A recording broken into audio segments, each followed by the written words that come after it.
بسم اللہ الرحمن الرحیم۔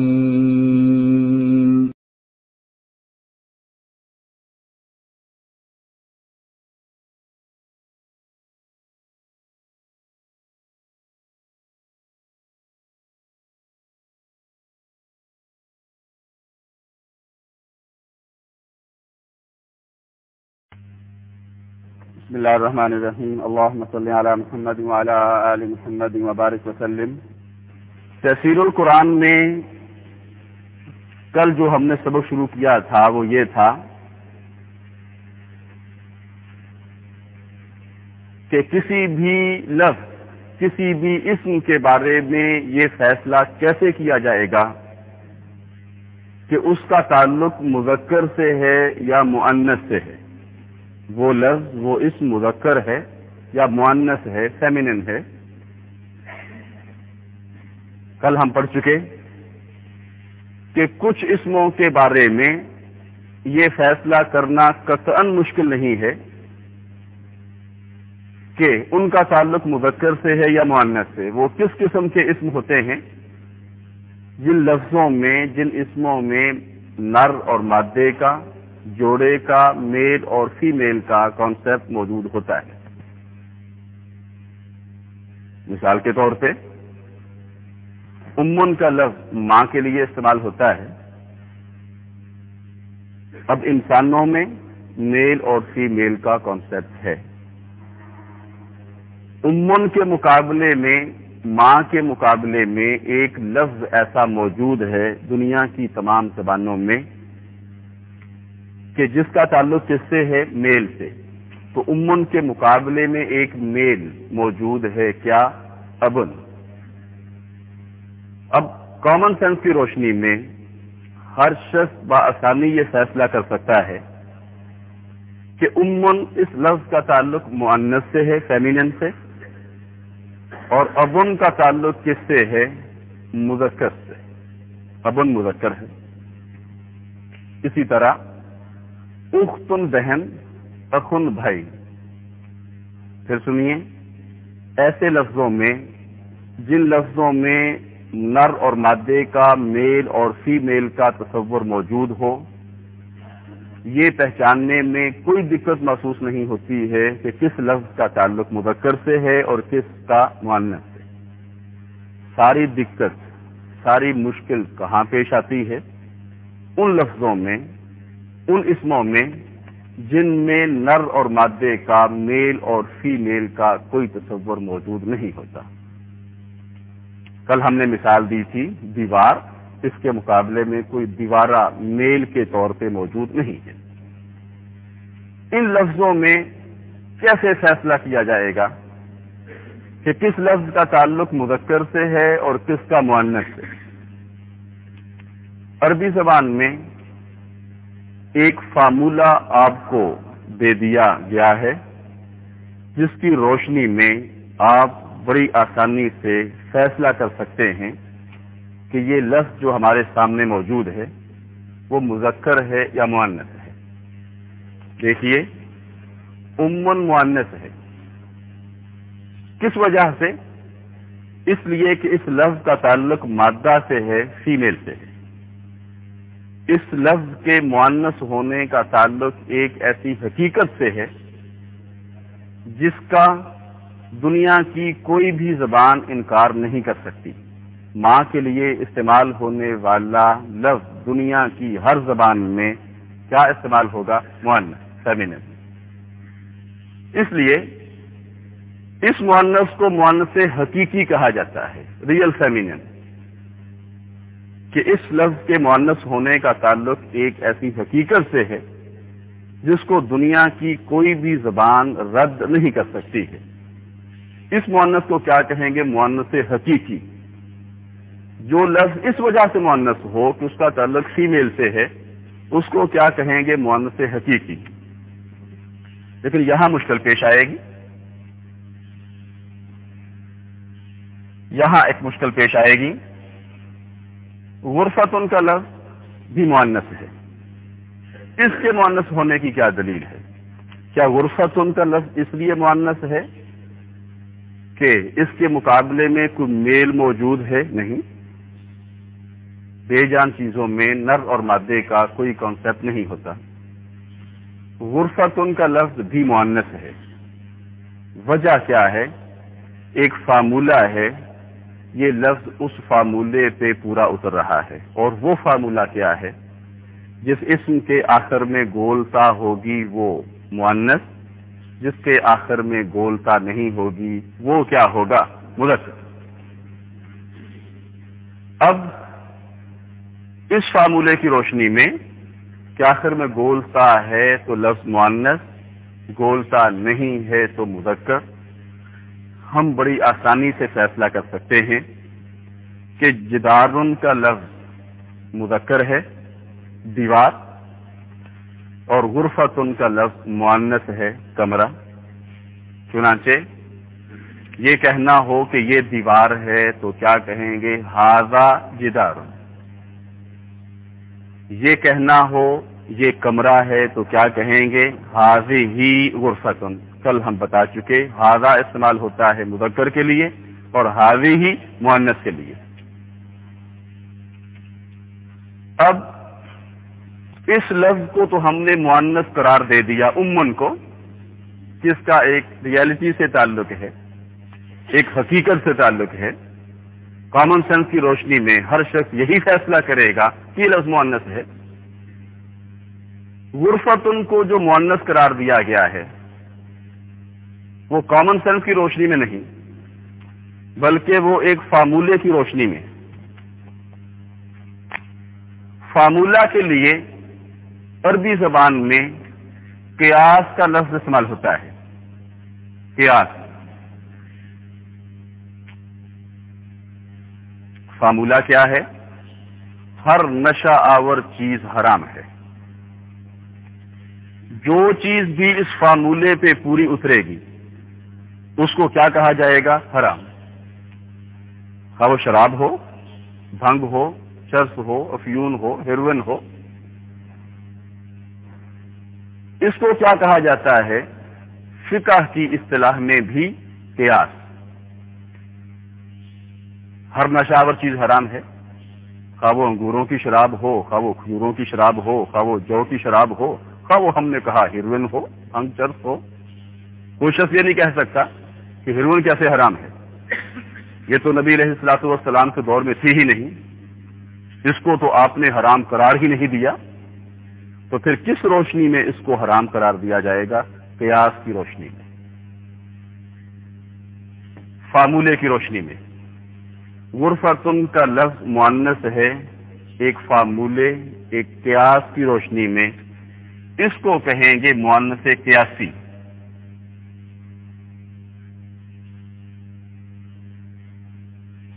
سمجھانے کے لیے اس کو نام دیا گیا ہے کتاب میں لکھا ہوا فارمل فیمینن، جو ایک فارمولہ کے تحت، قیاس کے تحت، ایک کلیے قاعدے اور ضابطے کے تحت مؤنث قرار پائے.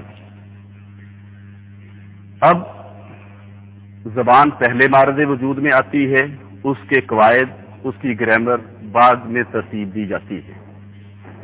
چنانچہ ہوتا یہ ہے، عربی زبان کے ساتھ بھی بہرحال ایسے ہی ہوا،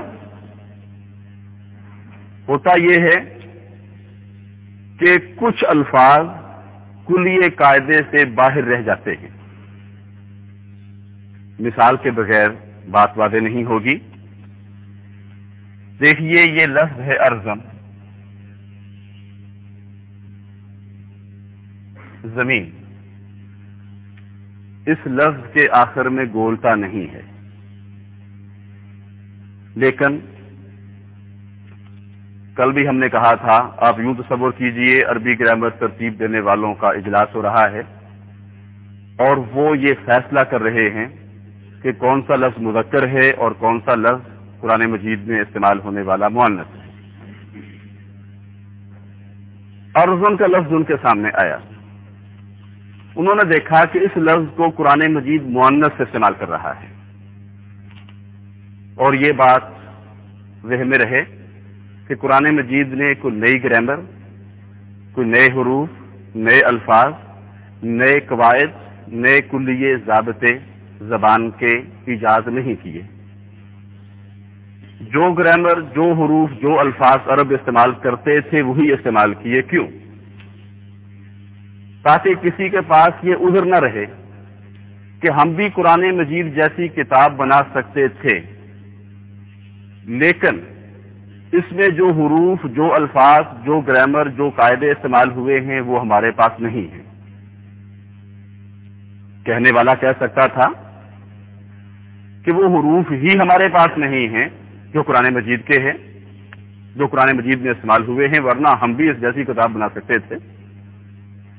یہ عذر ختم کرنے کے لیے قرآن مجید نے وہی حروف، وہی الفاظ، وہی گرامر، وہی قواعد استعمال کیے جو عرب استعمال کرتے تھے کہ اگر ہمت ہے تو جن حروف کو استعمال کر کے تم ادب کے بڑے بڑے شاہکارے ترتیب دیتے ہو، اس جیسی ایک صورت ہی بنا کے دکھاؤ. یہی وجہ ہے قرآن مجید کی صورتوں کے شروع میں حروف مقطعات استعمال کیے گئے. الف لام میم، یہ باور کرانے کے لیے کہ جو حروف تم استعمال کرتے ہو وہی قرآن مجید میں استعمال ہوئے ہیں. ان حروف کو استعمال کر کے یا تو قرآن مجید جیسا کلام بناؤ، ورنہ مان لو ذالک الکتاب لا ریب فیہ، اس کتاب کے اللہ کی طرف سے ہونے میں کوئی شک و شبہ نہیں. یہ چیلنج ہے قرآن مجید کا، اور رہتی دنیا تک، قیامت کی دیواروں تک یہ چیلنج قرآن مجید کے مخالفین کی گردنوں پہ قرض ہے. حروف مقطعات کہا ان حروف کو ملا کے تم قرآن مجید جیسی ایک صورت تخلیق نہیں کر سکتے ہو. سارے تمہارے ادبا، سارے شعراء، سارے قادر الکلام اور باب فصاحت و بلاغت مل کر بھی اس جیسی ایک صورت نہیں بنا سکتے ہیں، تو پھر ایک انسان کا ذہن اس جیسی پوری کتاب کیسے تخلیق کر سکتا ہے؟ موٹا سا چیلنج ہے.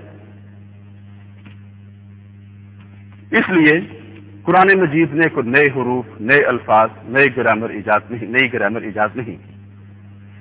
اور اب اس لفظ کو مؤنث سے استعمال کرتے تھے، قرآن مجید نے بھی مؤنث ہی استعمال کیا. اب ایسے الفاظ کہ جو گولتا نہ ہونے کے باوجود مؤنث سے استعمال ہوئے، ان کو عربی گرامر ترتیب دینے والوں نے الگ کیا. گنتی کے چند الفاظ بنتے تھے. تقریباً 95% الفاظ ایسے ہیں جو اس فارمولے پہ پورا اتر آتے ہیں، گول تا والے فارمولے پہ. گنتی کے چند الفاظ جن کو یاد کرنے کا طریقہ ابھی ہم بتاتے ہیں، وہ ایسے ہیں کہ ان کو عربی زبان والوں نے عربی زبان میں مؤنث سے استعمال کیا گیا ہے. وہ الفاظ ویسے تو مؤنث دکھائی نہیں دیتے، لیکن عربوں سے سنا گیا ہے کہ وہ ان الفاظ کو مؤنث سے استعمال کرتے ہیں. اس لیے ان الفاظ کا نام کیا رکھا گیا؟ مؤنث سماعی. مؤنث سماعی، سماع کس کہتے ہیں؟ سننے کو، سنے سنائے مؤنث الفاظ. اردو زبان میں تو سارے الفاظ سنے سنائے ہیں، لیکن عربی زبان میں ہم نے کہا 95% الفاظ قاعدے کلیے کے مطابق مؤنث قرار پاتے ہیں. چند گنتی کے الفاظ ہیں جو قاعدے کلیے سے باہر ہیں. ان الفاظ کو ہم نے کس طرح یاد کرنا ہے؟ نکالیے کتاب.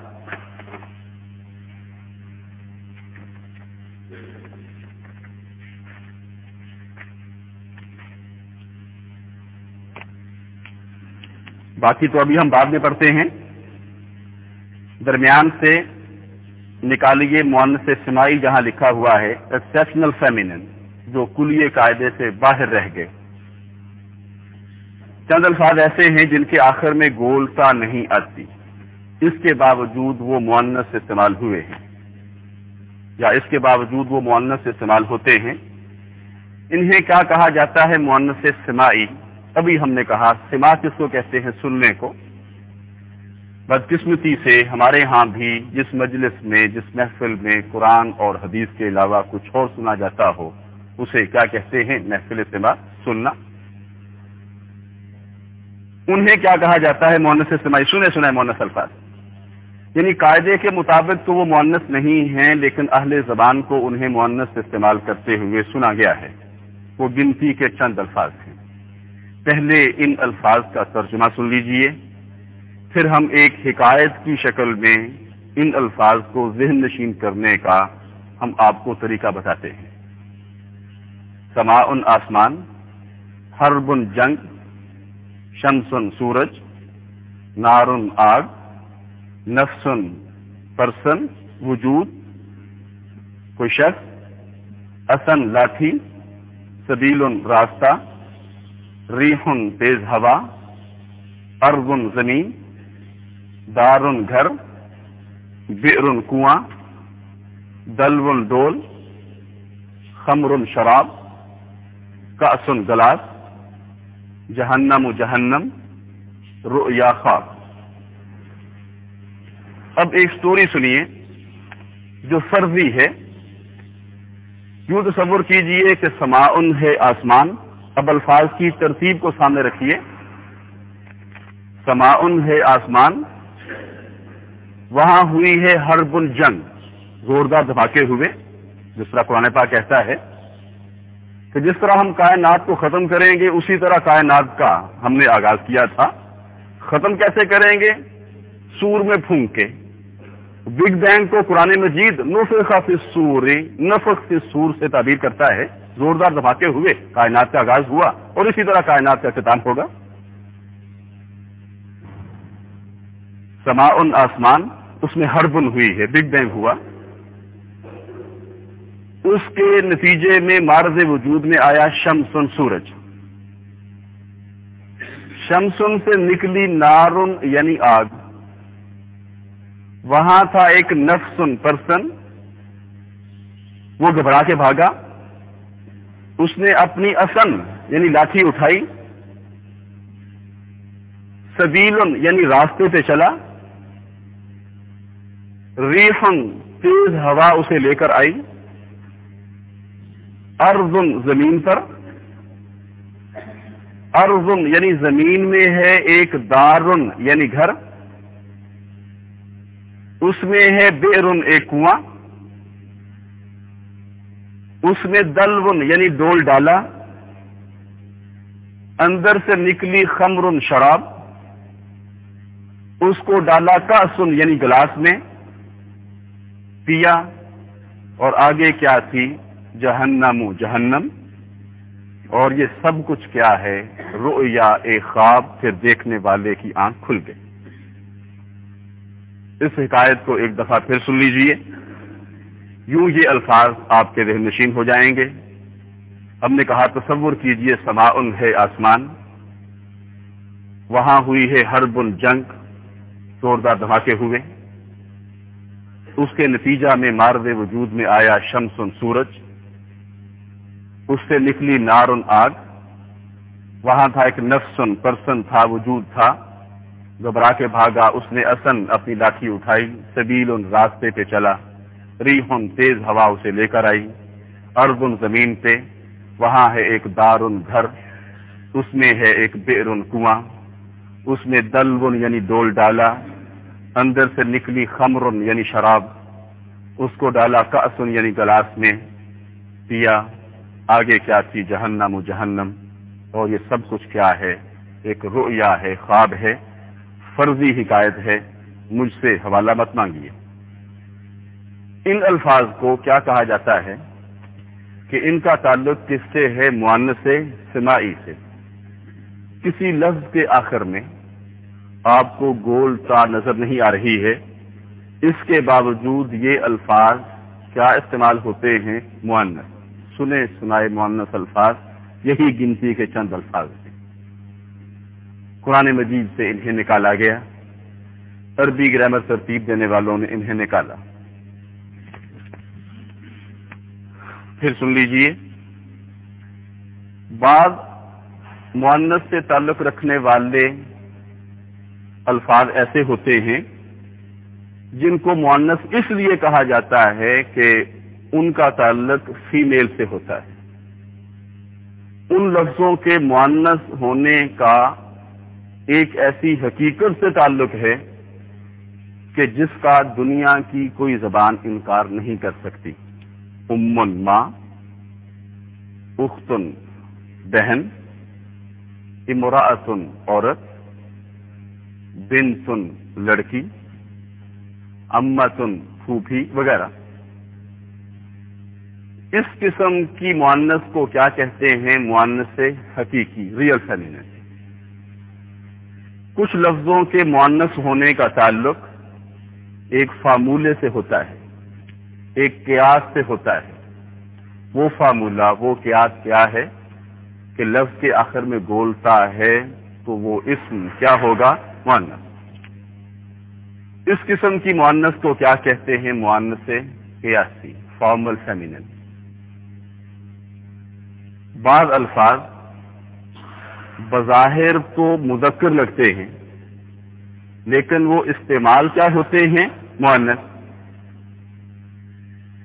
ان کا مؤنث ہونے کا تعلق کسی قاعدے، کسی کلیے سے نہیں ہوتا، کسی فارمولے سے نہیں ہوتا، بلکہ عربوں سے سنا گیا ہوتا ہے کہ وہ ان لفظوں کو مؤنث استعمال کرتے ہیں. ایسی مؤنث کو کیا کہتے ہیں؟ مؤنث سماعی. آپ کی سہولت کے لیے اس کو نام دے دیا گیا ایکسیپشنل فیمینن، ایکسیپشن جو قاعدے کلیے سے باہر رہ گیا ہے. اسی طرح جسم کے اعضاء، جسم کے حصوں میں سے جو دو ہیں وہ بھی کیا استعمال ہوتے ہیں عربی زبان میں؟ مؤنث. ہاتھ دو ہیں، اگرچہ ان کا آپس میں تعلق میل اور فیمیل کا نہیں ہے کہ یہ ہاتھ ہو اور یہ ہتھنی ہو، ایسا نہیں ہے، لیکن چونکہ ہیں دو اس لیے جسم کے ان حصوں کو بھی کیا استعمال کیا جاتا ہے؟ مؤنث. یدن مؤنث ہے، کہنا ہو یہ ہاتھ ہے تو ھذا یدن کی بجائے کیا کہیں گے؟ ھذہ یدن. یہ آنکھ ہے، ھذا عین کی بجائے کیا کہیں گے؟ ھذہ عین. اب ہم ریڈ کرتے ہیں شروع سے. الدرس الثانی، جنس، مذکر اور مؤنث. کسی بھی اسم کے متعلق عربی گرامر کے لحاظ سے مکمل معلومات حاصل کرنے کے لیے 4 باتوں کا پتہ ہونا ضروری ہے. پہلی بات کون سی ہے؟ جنس. جنس سے مراد یعنی کسی لفظ کی جنس کو معلوم کرنا. جینڈر، جنس یعنی یہ معلوم کرنا کہ وہ اسم مذکر ہے یا مؤنث ہے. باقی 3 چیزیں کون سی ہیں؟ آگے مستقل لیسن میں ہر ایک کا ذکر آ رہا ہے، وہ ہم پھر پڑھیں گے. سر دست ہمارا موضوع کیا ہے؟ جنس. اس سے مراد اسم کے متعلق یہ جاننا ہے کہ وہ مذکر ہے یا مؤنث. عربی زبان میں مؤنث کی 3 قسمیں ہیں، اور ظاہر ہے اگر ہمیں یہ پتہ چل جائے کہ یہ لفظ مؤنث ہے تو یہ بھی پتہ چل جائے گا کہ یہ مذکر نہیں ہے. اگر یہ پتہ چل جائے کہ یہ مؤنث نہیں ہے تو لازماً کیا ہوگا؟ مذکر. تیسری کوئی جنس عربی گرامر میں نہیں ہے. جس لفظ میں نر اور مادے یعنی پیئر کا تصور موجود ہو تو میل سے تعلق رکھنے والا اسم مذکر اور مادے یعنی فیمیل سے تعلق رکھنے والا اسم کیا ہوگا؟ مؤنث. آگے 4 الفاظ دیے گئے ہیں. 2 کا تعلق انسانوں سے ہے اور 2 کا تعلق جانوروں سے. امن ماں، اس کے مقابلے میں میل موجود ہے ابن باپ. اختن بہن، اس کے مقابلے میں میل کیا ہے؟ یہ لکھا ہوا اخن یعنی بھائی. اخی میرا بھائی، اور خالی بھائی برادر کے لیے کیا استعمال ہوتا ہے؟ اخن. باکرن، باکارتن ہو گول تا کے ساتھ پھر تو ہوگا ہی مؤنث. گول تا نہ بھی ہو، خالی باکرن بھی استعمال ہو رہا ہو تب بھی یہ لفظ کیا ہوگا؟ مؤنث. اس لیے کہ باکرن کا لفظ کس کے لیے استعمال ہوتا ہے؟ گائے کے لیے. باکرن کے مقابلے میں میل ہے ثورن بیل. جاموسن بھینس، اس کے مقابلے میں نر میل موجود ہے، اسے کیا کہتے ہیں عربی زبان میں؟ فحلن. اردو زبان میں بھینس کے مقابلے میں نر کے لیے جو لفظ استعمال ہوتا ہے وہ اس کا ترجمہ کر لیجئے فحل. آگے دیکھیے مؤنث قیاسی فارمل فیمینن، جس لفظ میں نر اور مادے کا تصور موجود نہ ہو. اس کے متعلق مذکر یا مؤنث کی پہچان یوں کی جاتی ہے کہ جس لفظ کے آخر میں گول تا ہو اسے مؤنث، اور جس کے آخر میں گول تا نہ ہو اسے کیا کہا جائے گا؟ مذکر. مذکر کی چند مثالیں: جدار دیوار. کل بھی ہم نے کہا تھا کہ جن کا عربی گرامر یا عربی زبان کے لحاظ سے پہلے سے کوئی پس منظر ہے، ان کے پاس پہلے سے کوئی بیک گراؤنڈ موجود ہے، معذرت کے ساتھ ہم ان کا خیال بالکل نہیں رکھیں گے. ہم خیال ان کا رکھیں گے جو بالکل زیرو سے شروع کر رہے ہیں، اس لیے وہ اس میں تکرار ریپیٹیشن محسوس کریں گے، لیکن معذرت کے ساتھ سر دست ہم ان کا کوئی لحاظ نہیں رکھیں گے. جو زیرو سے شروع کر رہے ہیں ان کا لحاظ رکھتے ہوئے بار بار ہم ریپیٹ کریں گے قواعد کو، ان الفاظ کو. مذکر کی چند مثالیں: جدار دیوار، کتاب کتاب، قلم قلم، صراط راستہ. سبیل بھی راستے کو کہتے ہیں، طریق بھی راستے کو کہتے ہیں. صراط اصل میں کہا جاتا ہے کسی مانوی راستے کو. کیا مطلب؟ کہ اسلام، دین اسلام ایک سیدھا راستہ ہے، تو وہ کوئی سڑک نہیں ہوتی فزیکلی، تو مادی راستہ نہیں ہوتا جو نظر آ رہا ہوتا ہے کہ اس سڑک پہ چلو تو اسلام تک پہنچ جاؤ گے، بلکہ وہ مانوی راستہ ہوتا ہے. وہ کچھ قواعد و ضوابط، کچھ زندگی گزارنے کے طریقوں کا نام ہے. وہ اللہ کی طرف سے نازل کردہ کچھ احکامات اور ضابطوں کا نام ہے. اس کو دین اسلام کہا گیا ہے. تو مانوی راستہ، تو فزیکلی کوئی مادی سڑک نہیں ہے.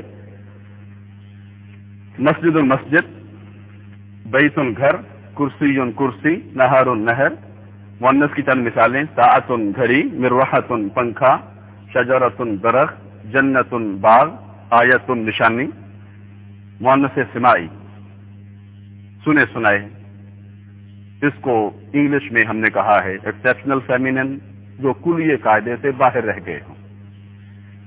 چند الفاظ ایسے ہیں جن کے آخر میں گولتا نہیں آتی، اس کے باوجود وہ مؤنث استعمال ہوتے ہیں. انہیں مؤنث سماعی کہا جاتا ہے، یعنی قاعدے کے مطابق تو وہ مؤنث نہیں، لیکن اہل زبان کو انہیں مؤنث استعمال کرتے ہوئے سنا گیا ہے. وہ گنتی کے چند الفاظ ہیں، ابھی ہم نے پڑھے. خلیفتن اور علامتن، دو الفاظ ایسے ہیں جن کے آخر میں گولتا موجود ہے، لیکن یہ مذکر استعمال ہوتے ہیں. یہ کیا استعمال ہوتے ہیں؟ مذکر. ان لفظوں کو یاد کرنا اس لیے مشکل نہیں ہے کہ دونوں الفاظ اردو زبان میں استعمال ہوتے ہیں اور دونوں کے دونوں مذکر ہی استعمال ہوتے ہیں، اس لیے ان کو یاد کرنا قطعاً کو مشکل نہیں ہے. خلیفتن اور علامتن میں گولتا موجود ہے، اس کے باوجود یہ مذکر ہیں. انہیں کیا کہا جا سکتا ہے؟ مذکر سماعی. مؤنث سماعی میں جسم کے اعضاء میں سے وہ اکثر اعضاء بھی شامل ہیں جو دو دو ہیں. جو دو دو ہیں وہ مؤنث، باقی مذکر. کیا مطلب؟ جو دو سے کم ہیں وہ بھی مذکر، جو دو سے زیادہ ہیں وہ بھی مذکر. دو سے کم ہیں کیا مطلب؟ ایک ہے رأسن سر، انفن ناک. اس کے خیشوم نتنے تو دو ہیں لیکن ناک ایک ہی ہے، مذکر. بطنن پیٹ، مذکر. اگر دو سے زیادہ ہیں پھر بھی مذکر. سنن دان، شعرن بال، مذکر. لیکن اگر دو دو ہیں تو مؤنث. یدن ہاتھ، دو دو کون کون سے؟ مثلا یدن ہاتھ، عینن آنکھ، قدمن قدم پاؤں، رجلن ٹانگ، ساکن پنڈلی، اذن کان، خدن رخسار. یہ مؤنث سماعی ہیں. جبکہ رأسن سر، سنن دانت، بطن پیٹ، یہ الفاظ کیا ہیں؟ مذکر ہیں. اسی طرح شہروں اور ملکوں کے نام بھی مؤنث سماعی ہیں، وہ بھی مؤنث استعمال ہوتے ہیں. آگے مشق ہے، اپنا ہوم ورک سمجھیے. مذکر مؤنث کی پہچان آپ نے خود کر لی. یہیں سے ہم موضوع کو انشاءاللہ العزیز کل آگے لے کر چلیں گے. وآخر دعوانا الحمدللہ رب العالمین.